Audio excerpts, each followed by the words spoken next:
Welcome everyone. Thank you for being here. Lemoore City Council special meeting, January 9th, 2018. At this time, I'd like to call the meeting to order. If you would please rise for the Pledge of Allegiance.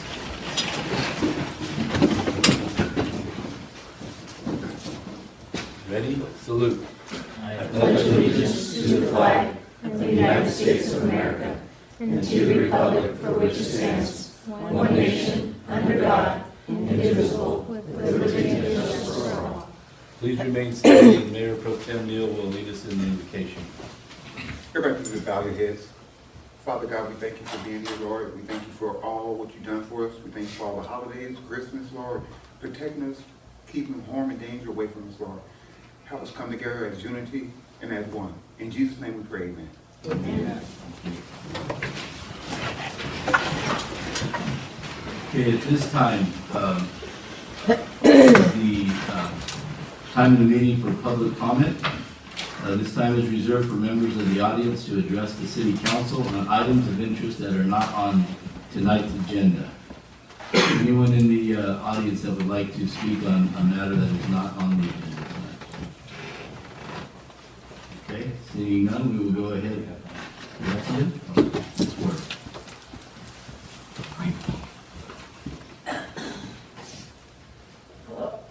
Excuse me, my throat's a little scratchy here.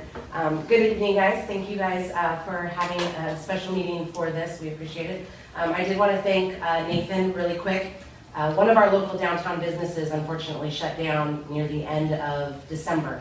When I let Nathan know, we both agreed that maybe we should do a little bit of work and go and talk with this business, find out if there was anything that we could have done to support them a little bit more, get some information from them, and then just learn from it. Obviously, we hate to see any business close, but use it as an opportunity to learn. So we got some really good feedback, we got some good information, so I really would like to thank Nathan for taking the initiative to do that. I know he's really busy, so I appreciate that. I also did want to remind everyone that our annual installation banquet is next Friday. We have tickets on sale. We will be honoring Business of the Year, King's Dental Group, Organization of the Year, God's Bread Box. We have Citizen of the Year, which is Dr. Ernie Smith. And we have, for the first time ever, a Public Safety Award, which will be Officer Stevens. So we would like to invite council, city staff, and the rest of the community to come out and support what we are doing out there. And it will be January 19th at Top Shoe. So if you guys need tickets, go ahead and get us a call. Thank you. Thank you very much. Any other comments? Seeing none, we will go ahead and move to section number 1. It's a public hearing tonight. It's the only item that we have on the agenda. This is consideration and public input for moving to voting districts. City Manager Olson. Good evening, Mayor and council members and members of the public. So tonight is public meeting 1 of 5 that we're required to have as part of moving from an at-large voting district from at-large voting to a district-based voting. So on the 27th, there was a special meeting. Council passed a resolution that basically said we would start the process to potentially go to district voting. So this is the process. We're required by law to meet certain milestones and have certain steps. So tonight's meeting is really about consideration of by district elections. So I have about a 9-10 page PowerPoint to kind of just work through the overview of it, and we'll work through it and we'll take questions after we're done going through the presentation. So council did grant me the right to go out and hire a demographer, which we've done. We went ahead and we signed a deal with National Demographics Corporation. They have dealt with over 300 municipalities that had to go into district voting as a result of some of these letters that are going around to force the issue. As previously stated, the city of Lemoore has known we needed to go to district voting, but the plan had been to do it in the year 2020 when the new census came out, because when you're district voting, you have to update your maps every 10 years. So we were trying to save the expense and push it off till 2020, but unfortunately the timeline's been pushed up by a potential legal action against the city. That legal action is basically attorneys come forth for cities, and a lot of cities receive these letters that are at large, and what it does is basically they can sue you, and they have not lost a case against any municipality they've sued that has chosen not to go to district-based voting. And there has been cases in the awards of $4+ million. So although we have a diverse council at the moment, it definitely represents the demographics of our area. There's no guarantee going by districts we can get any more diverse, but it's a legality that staff recommended and city council agreed upon, that it's not worth the risk to not go to districts at this moment. So if we get into the second slide, the project timeline tonight, like I said, is the first of 5 meetings. So tonight we're just going to gather input on the composition of the district. January 16th, which will be 2 weeks from today, will be the second hearing where we'll gather public input on the composition of districts. And NDC will also be in-house to explain more of the tools that we're using to go through, and the tools that the citizens of Lemoore can use to help draw and create their own districts for comment and consideration. No later than January 30th, the draft maps will be released at City Hall, and then there'll be a project website will be out and ready to go, so you can see all the proposed maps that are being worked on, and you can go in, create your own map if you'd like. You could even take a map that's been proposed and go in and tweak it and do different things. So we have a tool in place that will give the public 100% interaction if they choose to be that involved with the tool. February 6th will be the third hearing. We'll have some draft maps. We'll talk about those and election sequencing. The fourth hearing will be another one. Just again, it's for public input and the draft maps and the hearing, and that'll be February 20th. There's a typo on there, my apologies. No, I changed it on that one. There's a typo on this one. And then also on January 20th, depending on how it goes, if we have a clear-cut path and a map that everybody seems to agree upon, we can actually hold the fourth and fifth hearing at the same time, but it's not required. We had planned on having a separate fourth and fifth hearing, so that would be the first week of March would be the fifth hearing, and then we would probably be going to council the third week of March to vote on an ordinance and to change to go to district voting, with the first by district election happening in November of 18, and those would be for Councilman Chedester and Mayor Madrigal seats, and the remaining 3 district seats wouldn't be up for the new district voting until November of 2020, which would be Councilmember Blair, Brown, and Neal. Okay, so some of the criteria. The traditional criteria on the federal side is equal populations. The feds like to have, we have about 25,000 people in our last census, and this demographer has to use the 2010 census data, even though we have some updated population numbers that have come out since the official census. The census is what drives the district criteria. So the federal laws, they want equal populations, give or take a few percentage points. The Federal Voting Rights Act, so that was passed back in '65 to prohibit racial profiling during elections, and then no racial gerrymandering. So what that is if you have it's basically so you can't draw district lines to exclude a race from having the opportunity to either have an opponent or try to rig something where you give a undue influence to a race that shouldn't have it in there. So no racial gerrymandering. Traditional criteria is really what we're here about tonight, is the communities of interest. So you have to look at your city and say, hey, are there certain areas that require more detail than others? And you want to be able to work that into your zones.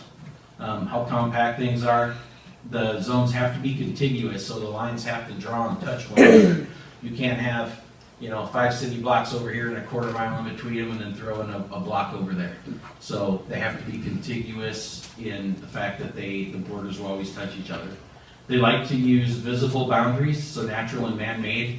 A lot of those are just streets, railroad tracks, could be the edge of a park, the canal, things of that nature. And then respect for voters' wishes and continuity in office. And then you always have to plan for potential future growth. So here's some of the numbers from the 2010 census. So total population was about 24,500. The Latino population made up about 40% of Lemoore. Non-Hispanic whites was about 41%. African American was 7%. Native American 1, Asian American 10, and then multi-races and other makes up about 1%. So what they do though is they take the citizen voting age population, which is a figure from the Census Bureau, and it says, well, of those 9,820 Latinos that live in Lemoore, of that 9,820, 5,100 of them are at voting age. So basically, look at the bottom half of that slide. The Latino vote is weighted at about 33%. The white vote, 49%. African American 7, Asian and Pacific Islander 10, and other 2. So what we're really these districts will be based on the citizens voting age population, not the population, but the voting age.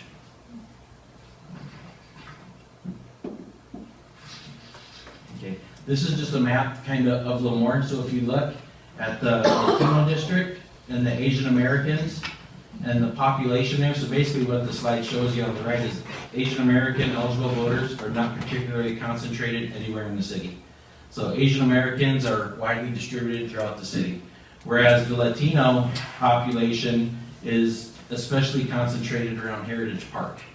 So it's hard to see up here, but right through here, where you're looking, you have 75 to 100% of your population is right over here by Hanford Ramona Road and 18th Avenue, according to the census in 2010.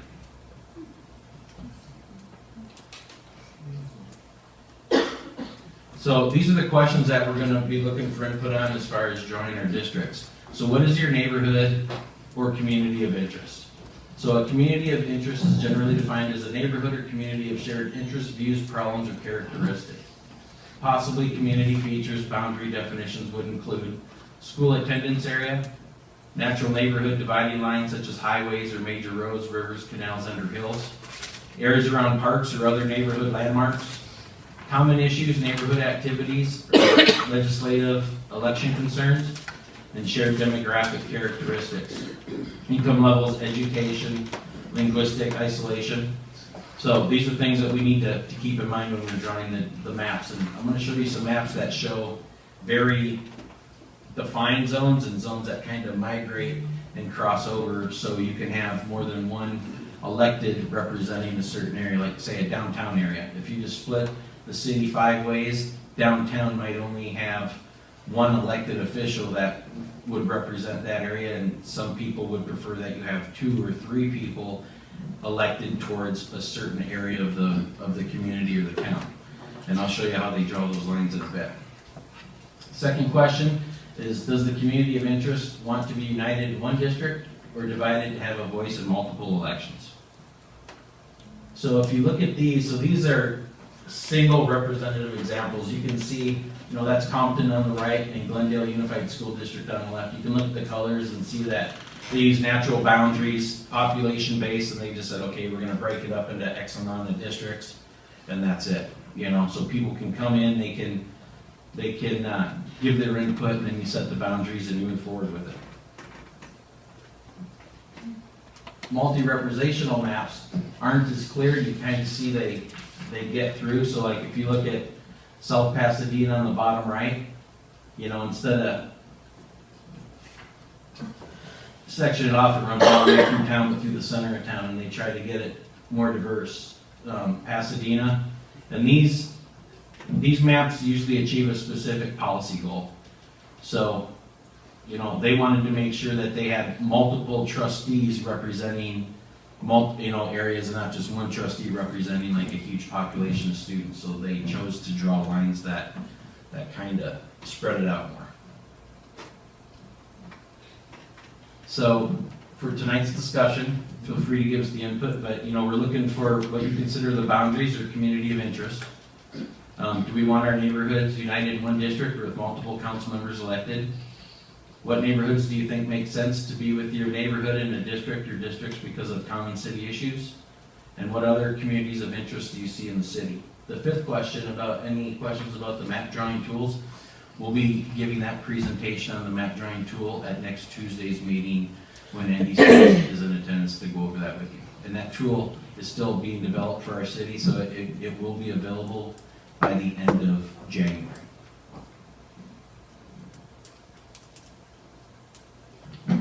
That's it for the quick presentation on this. Council, any questions?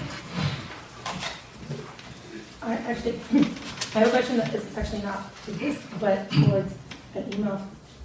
It was an email from earlier when in the last meeting when I had asked about the postage. I had noticed that and this could have been an old quote, but it had 7,000 households listed, and I just wanted to make sure that when mailings go out to give information to our population, they're going out to all the households, because that number is not the number of actual registered voters.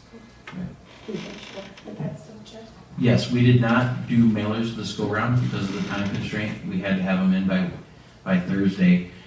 We have, staff is looking into the postal service to see if there's a better rate. Finance is looking into some options as well. But right now we know our high-end cost to get about 7,000 mailers through the town to get every mailbox hit in town would be about $2,800 per mailing cycle. So that's our upper end. We're trying to get it done for less than that. And I'd like to point out and thank the chamber. They have an email blast that they use, and they passed this meeting on, and they said that throughout these meetings that they would continue to email blast out to their thousands of people that they have on email. So yes, we're working on it. Any questions from council? Okay, at this time, I'll go ahead and open the public hearing. This is a public hearing today. So at this point, any member of the public who would like to come forward and talk about the item that we have on our agenda, this would be it.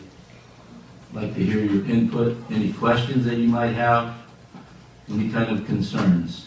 It's a big thing for us. We've gone from going from that large voting to by district now. So we hope that, my hope is that we get as much input from the public so that when the districts are finalized, that it's a representative of the entire community, it's fair, it's open, and it works to the betterment of our city representation.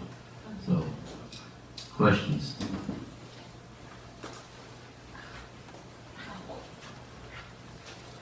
I'm Colossians 5-3 C Street, Lemoore. This is a big deal. I mean, this is a big deal. And there's a lot of things I don't understand about it. But so we're going to be doing this in 2018 for the two Rays and Jeff's. You guys live in the same district? Are we going to have this districts out already before we I wanted to know how much is this demographer costing? So the district lines, we'll have district maps for approval and whether council accepts it as an ordinance, and that'll happen in the first week of March. So that'll happen. So our first district elections, if we choose to pass the ordinance and go that route, will be set. You'll know what the districts are come March. At this point, we do not know if they're both in the same district because the districts aren't drawn yet. Now, if they were to be in the same district, then only one of them can get elected. So the way the districts work is, one, you have to live in the district to run as a council member of that district, and only the homeowners or the voters in that district can vote for that member. So now you can vote for as many, if there's 2-3 seats, you get to vote for 3. In the future, you'll get to vote for the one person in your district that you feel will best represent you. The demographer base rate was $17,000 for the studies and to take care of everything we need legally to get this through and to meet compliance with the Voting Act. And then we also have opted to pay an additional $12,500 to get all the interactive tools and a website to where our public can go in and have full access and be as involved in the process as they want. So the total to the demographer as of right now is $29,500. Now keep in mind, Ms. Walajan, is with this letter we received, by passing the resolution and starting this process, that resolution limits the city's liability against the potential lawsuit of $30,000. So if we were to get sued and lose, it's our liability to $30,000. Without it, the sky's the limit. Like I said, they have not lost a case, and there's been millions paid out to other cities that have been facing the same situation we are in currently. Okay. Yeah, I understand the need for it, but I was just thinking it was just pretty fast, and then I was worried about the, you know, the districts, but we don't know what the districts are until, okay, all right, thank you. Yeah, that is the purpose of hiring this demographer. He's a professional. He's worked with many other cities throughout the state that have encountered the same issue, and it's based on census. The bad part about it is that in 2020, when the new census comes out, we'll probably have to go back and look at the districts again, and they might change a little bit. We were hoping that we could wait until 2020. I mean, that was kind of coming down the road. We knew this was going to be happening, and unfortunately, we got this letter. The legislature has seen these lawsuits come forward more and more, so they actually carved out legislation specifically for this type of lawsuit. It gives cities some time to limit the damages that they could potentially be open to, but along with that, it also gives us some very strict timelines that we have to abide by to avoid. It's a safe harbor, they call it. They cut it out just for this because so many cities were encountering it and losing a lot of money. So that's why you say, yeah, it does seem like it's fast. It really is. But we're going to continue to publicize our public hearings as much as possible. You guys will be able to go to that our website and link to the tools that are going to be on there, and you can see exactly how it works. There's some really general criteria that have to be met for these districts to be legal. The big one, the first one, is population. They have to be within a certain population. And then there's some other things about communities of interest. There might be some natural boundaries that come into play in a city, whether geographic or roadways or something like that. So that's what they look at. We're trying to make as much sense as possible and allow for as much fair representation throughout the city as well. You look across our council, and I said this the last time, I don't know how we could get more diverse, honestly. I really don't. So I don't think we necessarily have that issue, but legally, I don't know if we don't have any recourse. So that's why we're doing this. So I appreciate you all being here. We're going to continue to do this. I would just ask that you all tell your friends, your family to get involved in this as well. We want this to be your ideas and your input rather than ours. Eventually, ultimately, us five, we will have to vote on the final maps that we did. But hopefully we get a lot of input and some variety to choose from. This is a question for you. Let's wait for the public comment. Is there anyone else? This is a public hearing, so is there anybody else that wants to speak on this? Because once we close the public hearing, it will come back to us for discussion. So is there any other people that want to speak on this matter? Ray Etchegoing, 479 Blakely Drive. I know this is probably getting a little ahead of everything, but I noticed you're going to have 2 districts for election in November, and obviously to cover the 2 seats that are up. What happens if you have 3 districts that don't have representation? Say, like, the 3 seats not up for election, say 2 of them end up living in 1 district, so now you have 3 districts that are empty. So the way the resolution was written and the way the ordinance will be written is we'll basically be grandfathered with the city members until their natural cycle of reelection comes up. So it won't affect any city. Nobody's going to get thrown off the council or be asked to step down so we could reelect.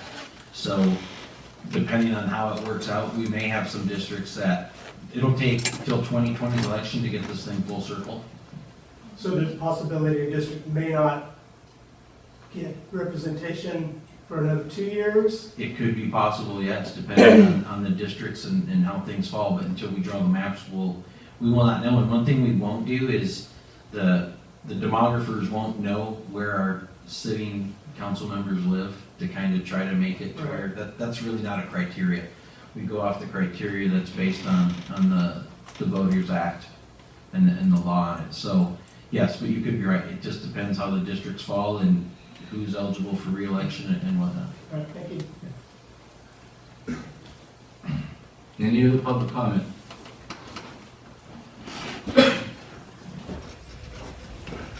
My name is Michael Day, 25 Devon Drive.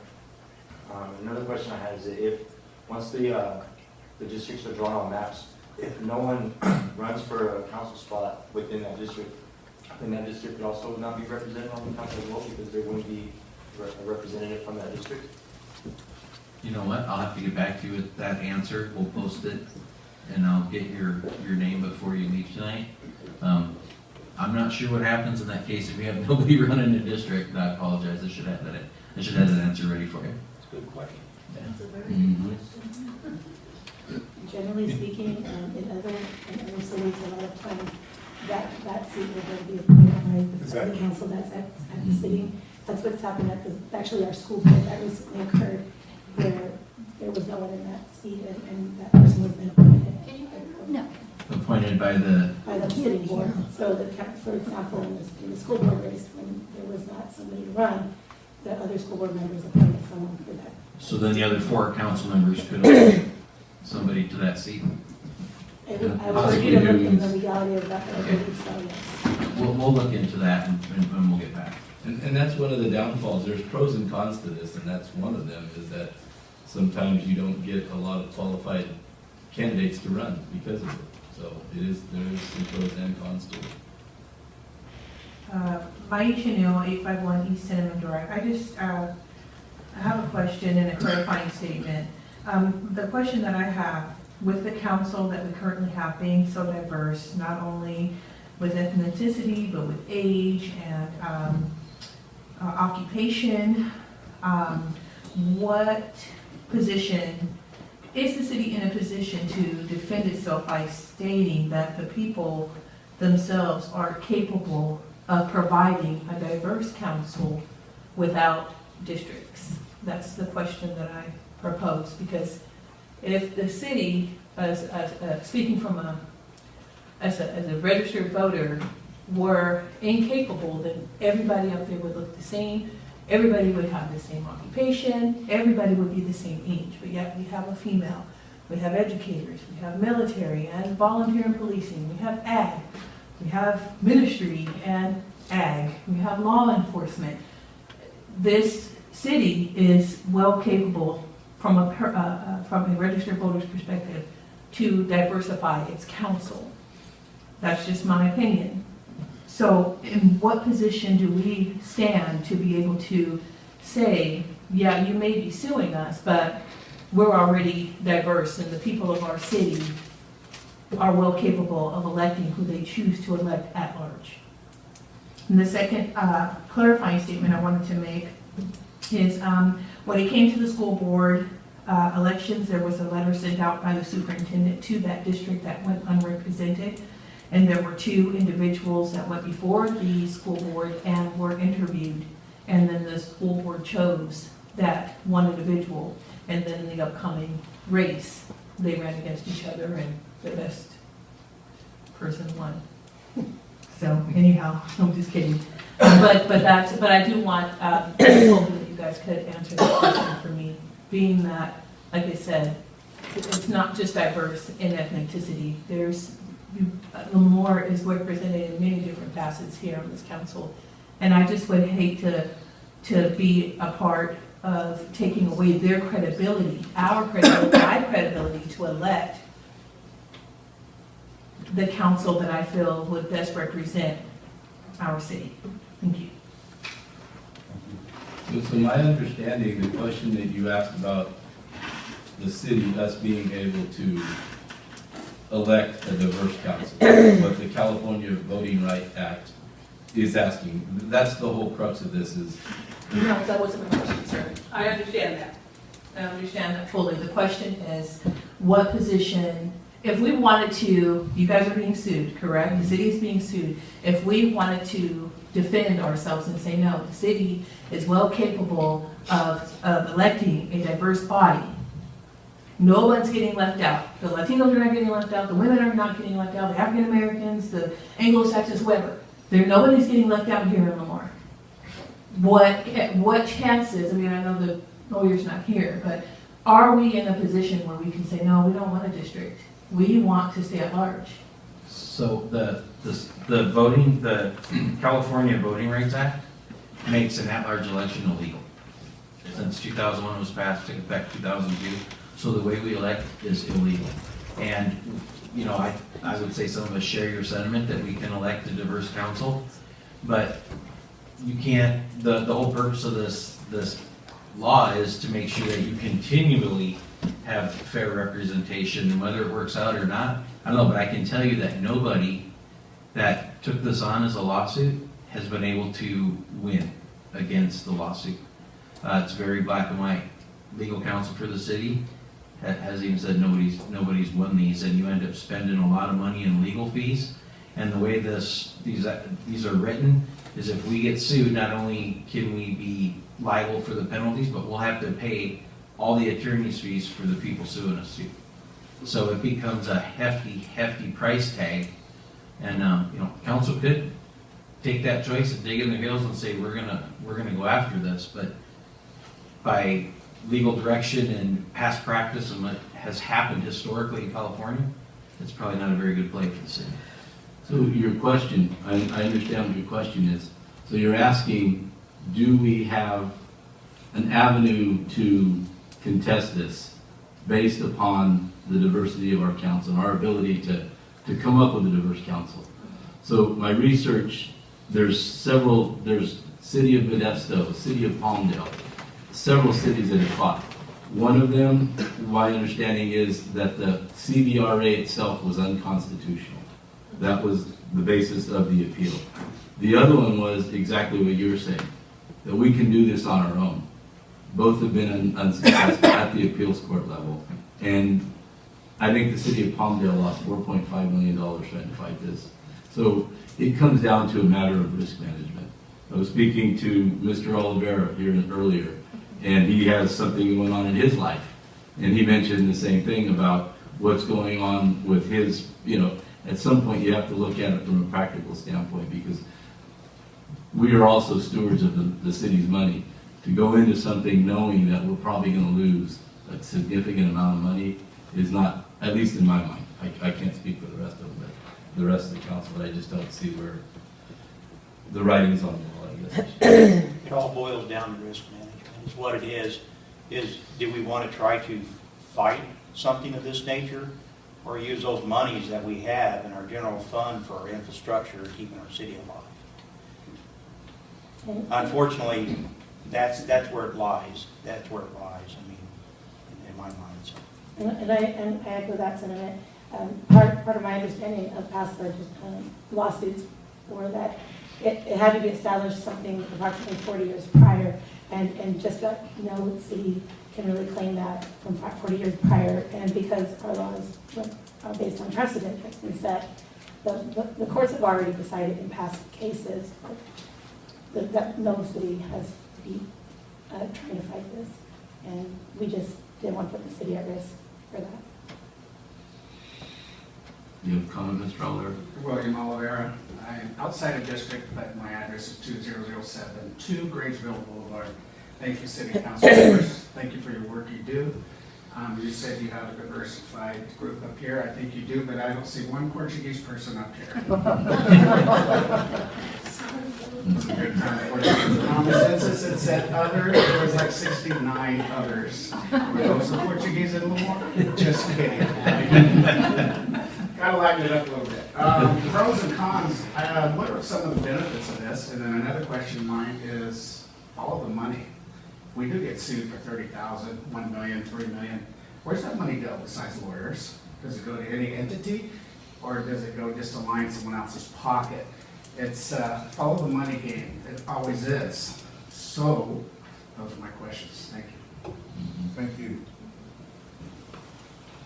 Well, as stated before, I guess I'll echo this, that basically how it works is we get sued, and we have so many days, which is why this timeline has been pumped up, to respond in our ordinance to either respond, in which case our court fees would be capped at about 30,000. So we could be sued for 10 million. I understand. Or we could try to fight it, miss that deadline, and then open ourselves up to being sued for over millions of dollars. I understand. So I'm involved in that's, some of so this. we're Sorry following to the speak from timeline here, to but- keep it, is that about right?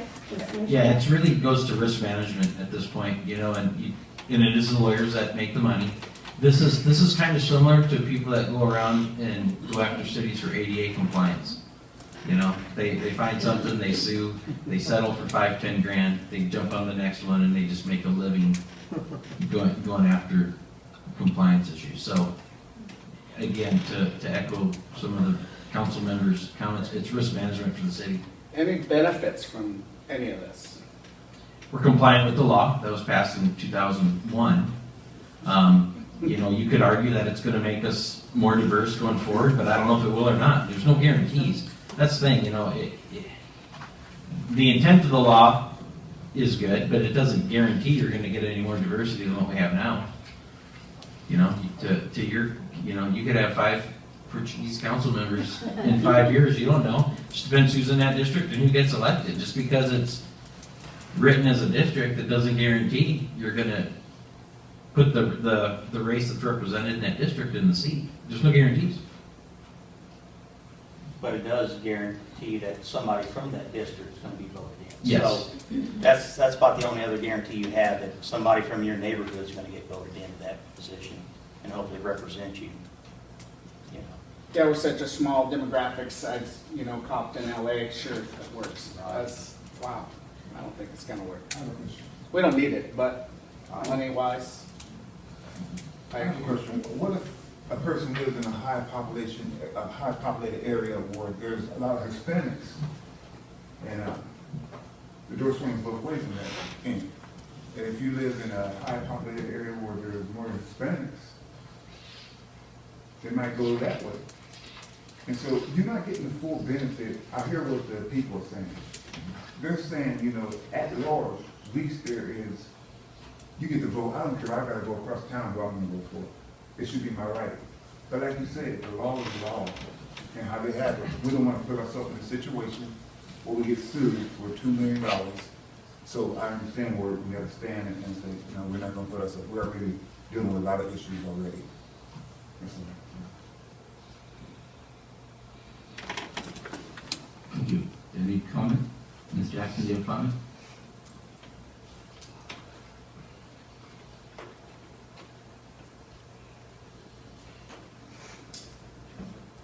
Good evening, council members. Mayor, Dr. Crystal Jackson, NAACP. You'll have to excuse me, I have the flu. But I came out nevertheless. First of all, I would like to thank the city of Lemoore for your donation that you gave at the last meeting that we were here. I was completely in awe of the generosity that each and every one of you gave at that point. The donations that also came from council members, it was greatly appreciated. However, coming back to my question, I would like to know if NAS Lemoore is also a part of this whole equation here. How do they fit into this? Are they considered as part of our population, or how does that work? So NAS Lemoore is outside the city limits, so they are not part of this now. They would be part of it if you have a service member that's a registered voter in the state of California that can vote here and don't have home residency somewhere else. So indirectly, you know, the population of NAS Lemoore and the demographic of NAS Lemoore is not included in the study, just what's within the boundaries of the city of Lemoore. Okay, so if they are stationed in Lemoore, they reside in the city of Lemoore, and they're registered, then the population, as far as numbers go, they are considered in the population of the city of Lemoore. If they were living here at the time of the census and were counted Yes. and living in town, yes, they would be part of that. And if there's a registered voter. Registered voter. There's a lot of military that say they might be from Texas, they never change their voting rights, so they can't vote in California because their home of record, because their military is still Texas, so, yeah, they have to be a registered voter in California and living in the city to be counted. Okay, because I had a lot of questions that came regarding NAS Lemoore, and that's why I'm asking this question. They were stationed out there, and as you know, a lot of them end up retiring here within the city. They still have ties to the base. They were concerned as far as, well, if we have all our people out at NAS, where does the numbers go then? Where are they stuck at that point? So now I have the understanding that NAS Lemoore, the population is not included with the city of Lemoore, is that correct? That is correct. Thank you. Thank you. And that brings up a point that I came across the other day. Someone had asked, why do we have to hire a demographer? Why can't we just use the school districts? They're already divided into districts. The fact is that those school districts don't just encompass the city of Lemoore. Some of them go outside into the county. So our district will only be within the city limits of Lemoore. So you have to reside in one of those districts and be a registered voter to vote. At least for us, anyway. Is there any other questions?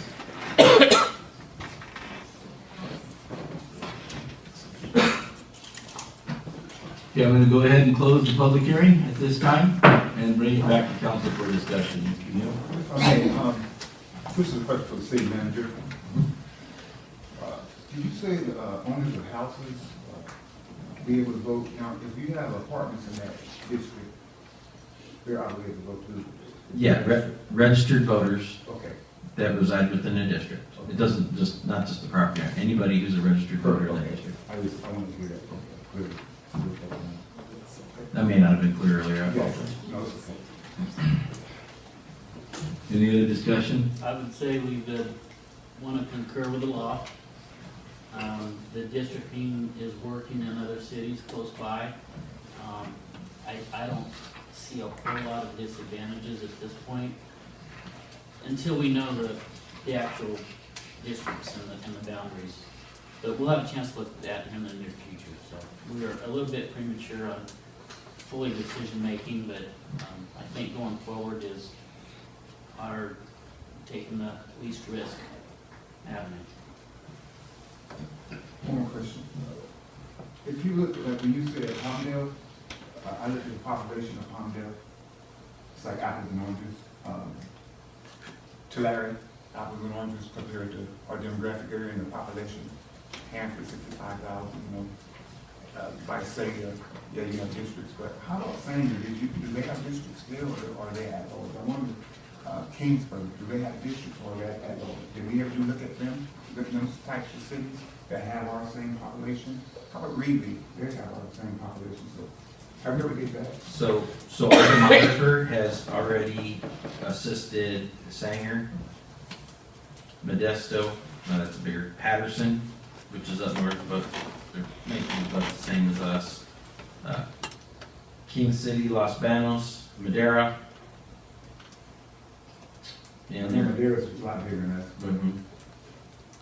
Sanger, they match up. Yes, Sanger went through the same process we did with the same company. So currently, the NDC, the National Demographics Corporation, they've already assisted 35 cities in California that received this letter to get to district-based voting, and they're currently working with 16 cities at this time, including. And one thing I would just note, I think that this is here on the council and to everybody in the audience, is I think the fullest we've seen our audience in quite some time, and I think that just goes to show how many people are interested in the process.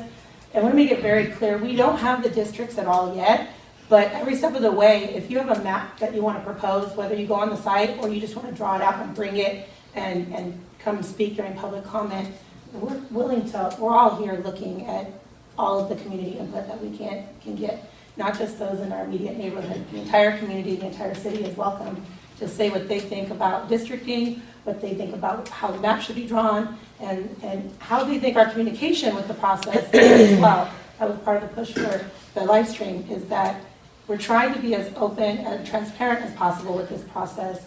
It's not being hidden, and we're answering as many questions as possible. So thank you, the audience, for being here, but to everybody that's watching, come over here or email us or message us and let us know what you think, instead of just, getting upset about stuff. It's going forward, so let us know how you want to see it drawn afterwards. So what's interesting as far as your question, Mr. Neal, I just read this week that the city of Porterville just received the same type of letter this week. And that was from a law firm out of Visalia. It's not the law firm, I don't even the lawyer of his name, he's not from this area, that wrote our letter. But they're pretty much just boilerplate letters. They cut and paste and they send them to cities, and they make you, it makes you jump through the hoops. But the city of Porterville is just now going through the same exact thing we are with a law firm out of Visalia. So it's coming from different groups of people. Yeah, our letter came from the city of Malibu, and the representative group called the Southwest Voter Registration Education Project. So, Mayor, if I may, like I said, I understand we're gonna do what it takes to protect our city, but like I say, you look at Porterville, they have like 3 high schools there. So I understand what you're saying. We're gonna protect our city. Our council's gonna stand by, going through the right routes to protect ourselves. But at the same time, I'm just looking at the whole picture. Thank you. Any other comment?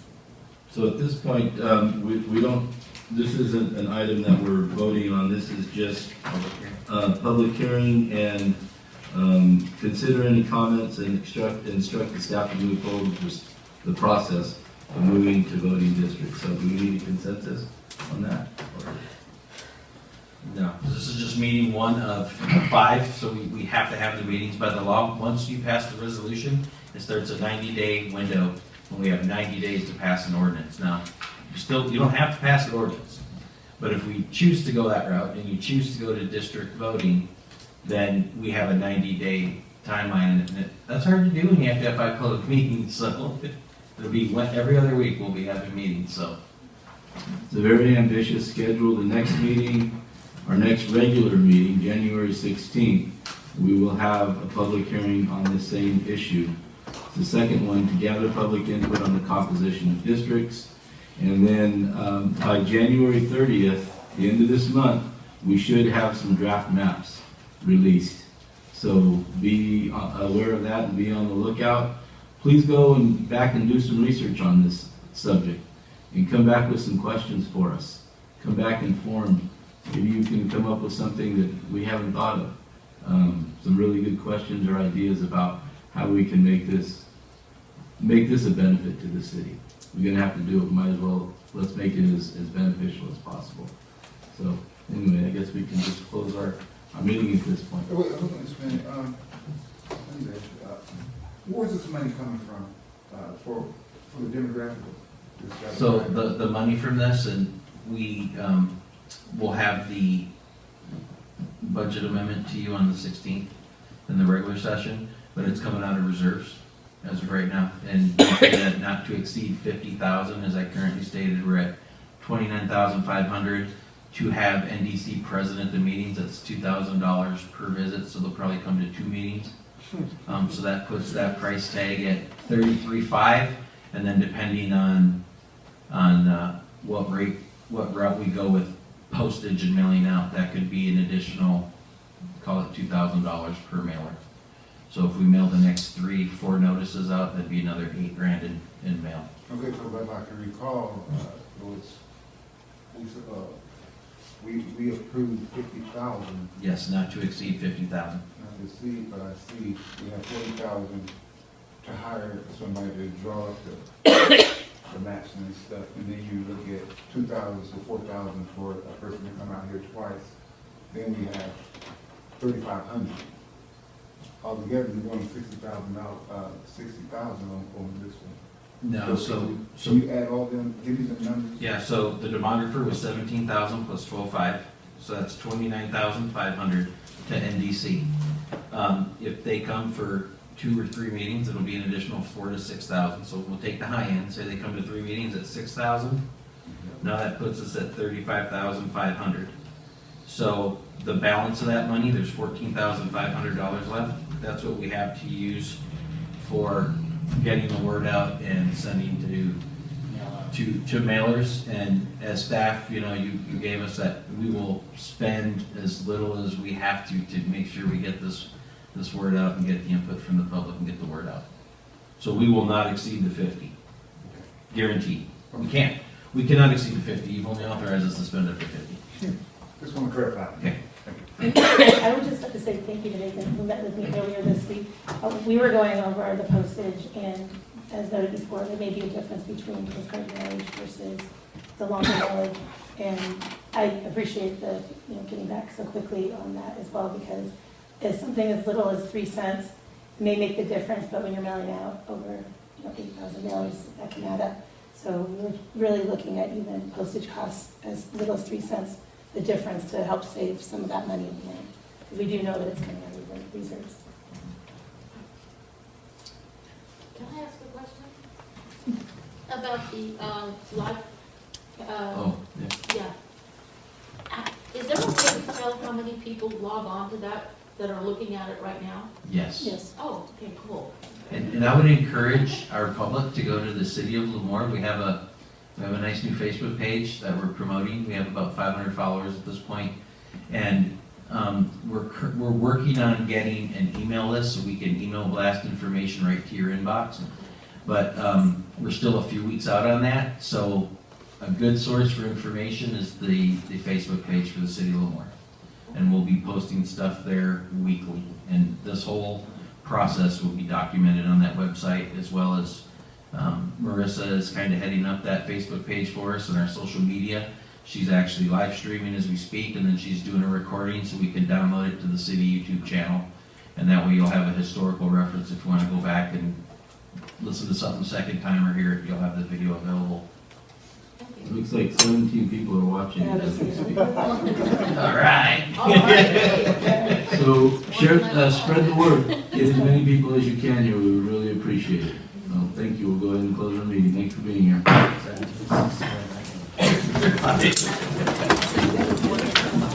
saw the posting earlier too, that popped up right away. But I put Mark the first, the page. So I got a notice right away. So that's good. And I'm already getting live feedback. Yeah. And Jackson.